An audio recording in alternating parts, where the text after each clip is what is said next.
तो आज का हमारा पहला प्रश्न है, छत्तीसगढ़ का प्रथम इथेनॉल प्लांट कहाँ स्थापित किया जाएगा। आपके पास ऑप्शन है बालोद, कबीरधाम, कांकेर और कोरबा। तो आपको बता दें कि ये जो इथेनॉल प्लांट है ये छत्तीसगढ़ का पहला इथेनॉल प्लांट होगा। साथ ही यह सहकारी क्षेत्र का पहला इथेनॉल प्लांट होगा छत्तीसगढ़ के अंतर्गत, जिसको पीपीपी मॉडल के अंतर्गत विकसित करने का प्लान है और ये स्थापित किया जाएगा छत्तीसगढ़ के कबीरधाम जिले में। बढ़ते हैं अगले प्रश्न की तरफ। तो हमारा अगला प्रश्न है, तृतीय शिल्पी चौपाल का आयोजन बस्तर जिले के किस स्थान पर किया जाएगा। तो आपको बता दें कि ये जो शिल्पी चौपाल है ये भारत सरकार के हस्तशिल्प मंत्रालय के द्वारा चलाया जा रहा एक कार्यक्रम है, जिसके अंतर्गत हाथकरघा और अन्य शिल्प कलाओं से संबंधित लोगों को प्रोत्साहन देने का कार्य सरकार के द्वारा किया जाएगा। तो इसके अंतर्गत जो प्रथम शिल्पी चौपाल है इसका आयोजन 15 अगस्त 2020 को बस्तर के परचनपाल नामक जगह में किया गया था। जबकि तीसरा जो शिल्पी चौपाल है इसका आयोजन किया जाएगा बस्तर जिले के ही एर्राकोट नाम के जगह पर। तो आपका उत्तर हो जाएगा ऑप्शन नंबर डी। चलते हैं अगले प्रश्न की तरफ। तो हमारा अगला प्रश्न है, क्षितिज अपार संभावनाएं योजना किससे संबंधित है। आपके पास ऑप्शन है निःशक्त विद्यार्थियों से, आंगनबाड़ी केंद्रों से, महिला सशक्तिकरण से या पोषण मिशन से। तो क्षितिज अपार संभावनाएं ये जो कार्यक्रम है ये जुड़ा है निःशक्त विद्यार्थियों से। इस योजना के अंतर्गत निःशक्त विद्यार्थियों को छात्रावास और छात्रवृत्ति की सुविधा उपलब्ध कराने का कार्य किया जाता है। चलते हैं अगले प्रश्न की तरफ। तो हमारा अगला प्रश्न है, पढ़ई तुहर दुआर वेब पोर्टल कब शुरू किया गया था। ऑप्शन है 1 अप्रैल, 4 अप्रैल, 7 अप्रैल और 8 अप्रैल। तो पढ़ई तुहर दुआर ये जो वेब पोर्टल है ये प्रारंभ किया गया था 7 अप्रैल के दिन। अब ये है क्या पढ़ई तुहर दुआर वेब पोर्टल।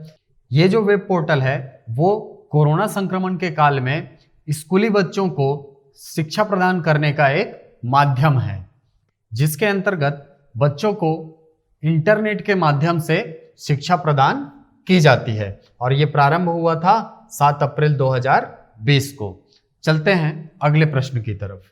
तो हमारा अगला प्रश्न है, कोरोना काल में स्कूली विद्यार्थियों को निर्बाध शिक्षा प्रदान करने के लिए दुर्ग जिले में संचालित योजना कौन सी है। हर घर स्कूल, हर मोहल्ला स्कूल, हर गली स्कूल या पारा पारा स्कूल। तो अगर मैं स्पेशली बोलूं कि दुर्ग जिले में स्कूली शिक्षा के लिए ऑनलाइन जो प्रयास किया जा रहा है उसके अंतर्गत कौन सी योजना संचालित हो रही है, तो इसका उत्तर हो जाएगा हर घर स्कूल।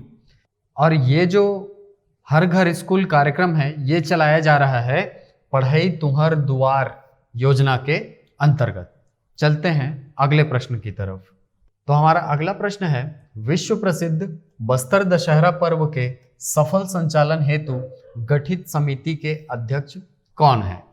आपके पास ऑप्शन है केदार कश्यप, दीपक बैज, दीपक कश्यप या अर्जुन मांझी। तो आपको बता दें कि ये जो बस्तर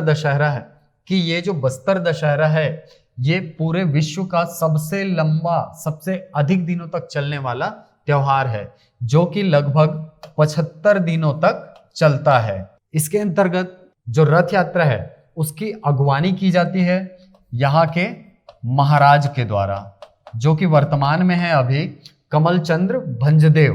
ठीक है, और ये जो समिति है सफल संचालन हेतु जो समिति गठित की गई है इसके अध्यक्ष हैं बस्तर लोकसभा क्षेत्र के सांसद दीपक बैज जी। तो आपका उत्तर हो जाएगा ऑप्शन नंबर बी।